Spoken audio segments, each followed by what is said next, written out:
Hello बच्चों, let's read the given question. The question says a stone is projected with velocity v naught in a direction making an angle theta with the horizontal. We need to find the maximum height attained. So for a case of projectile motion, we know that it is a case of a motion in two dimension.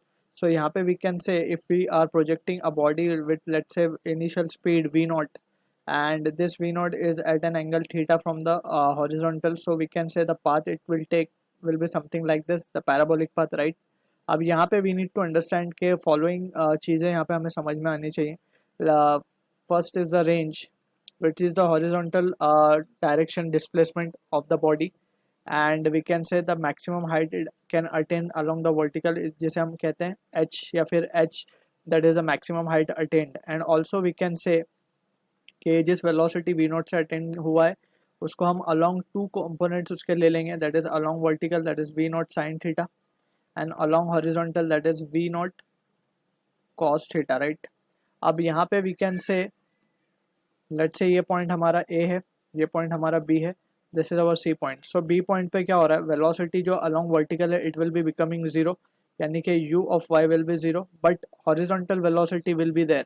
ऐसा क्यों हो रहा है? Because we can see the body और the जो भी body हमने project किया that is under the influence of gravity which is pulling it in the downward direction. So उससे क्या हो रहा है, उसकी स्पीड कंटिन्यूसली बी पॉइंट तक पहुँचते पहुँचते जीरो हो जाएगी and again it will keep on increasing and it will finally reach the point C. So this can be treated in two cases, that is along x and along y. So along x अगर हम बात करें initial speed की, so it is u cos theta, along vertical it is u sin theta. Acceleration along y vertical कहें so it will be minus g, and along x it is 0, right? So these are the important thing we can say. और x में just for calculating displacement we will use the velocity is displacement upon time.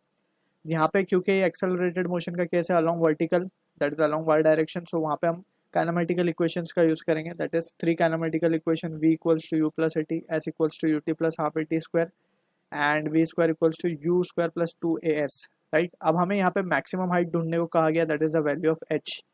So maximum height attain ढूंढना है, so we will apply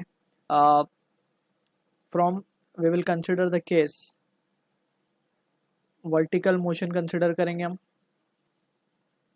from A to be, ठीक है ना? अब ए to be में vertical motion में हम क्या क्या देख सकते हैं? इनिशियली जो वेलोसिटी है along the vertical it is v naught sine theta, right? और जो एक्सेलरेशन है along vertical that is a y हम कहेंगे it is minus g, and जो डिस्प्लेसमेंट है it is equivalent to h, right? So we can say by third kinematical equation, that is speed or velocity displacement equation, v square equals to u square plus 2as. So यहाँ से हम क्या लिख सकते हैं?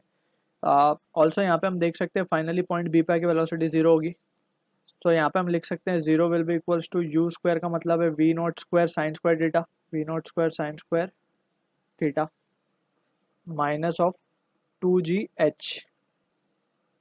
So therefore h will be equals to v naught square sin square theta upon 2g. So this is the value of maximum height we are getting. So I hope you understood the solution. All the best.